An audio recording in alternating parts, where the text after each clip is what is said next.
Traffic rerouting ipatutupad kasabay ng Bangusan Street Party, Kalutan ed Dalan bukas. Makibalita tayo live kay Sandy Salvacio. Sandy? Chris, marami nang excited para sa gaganapin na Kalutan ed Dalan bukas. Ayon sa City LGU, inaasahan nila ang mas marami pa na bilang ng mga bisita, lalo na't karamihan sa mga pupunta ay mula pa sa iba't ibang mga bayan.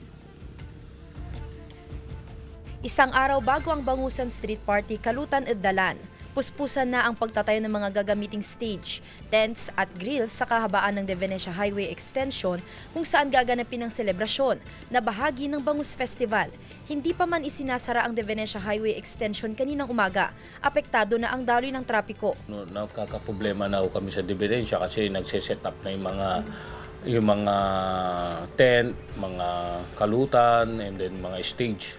Kaya daming mga sasakyan na umaano ngayon doon. Pero bukas, kasado na ang traffic rerouting scheme na ipatutupad ng otoridad, lalo na't isasara ang De Venecia Highway Extension. Pinapayuhan ang mga motoristang manggagaling sa Bunuan area na dumiretso sa Arellano Street. Ang mga sasakyan na mula sa San Carlos at Kalapit-Bayan na patungong weste ay maaari namang dumaan sa Calasiao-San Carlos Road, palabas sa Barangay Manat Binmalay. Ang mga manggagaling naman sa weste na papasok ng city proper ay maaaring dumaan sa Diaz-Shapno Road, palabas ng Old De Venecia Highway. Full force na rin ang Posto Dagupan sa nasabing pagdaraos. Bukas, ide-deploy na sa mahigit 70 enforcers na magbabantay sa galaw ng mga bisita at mga motorista. Get ready, Dagupeños! Ngayong araw pa lang, puspusan na rin ang paghahanda sa stage na gagamitin para sa kaabang-abang ng mga performances ng makikisayang Kapuso Stars. Nariyan ang cast ng Never Say Die na si Jillian Ward, David Licauco at Annalyn Baro. Paiinitin din ng stage ng mga bida sa upcoming Kapuso series na Task Force Firewall na sina Kylie Padilla, Miguel Tan Felix, Buboy Villar, Cheska Fausto at John Vic de Guzman.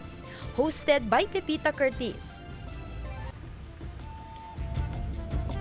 Chris, sa bisa ng executive order ay suspendido ang trabaho sa City LGU bukas mula 1 p.m. hanggang 6 p.m. bilang pakikiisa sa selebrasyon. At nakikiusap naman ang Dagupan City Police Office sa mga bisita na huwag magdala ng malalaking bag at bagpacks para na rin sa seguridad ng ating mga bisita at sa mas mabilis na safety inspection. Chris? Maraming salamat, Sandy Salvacio.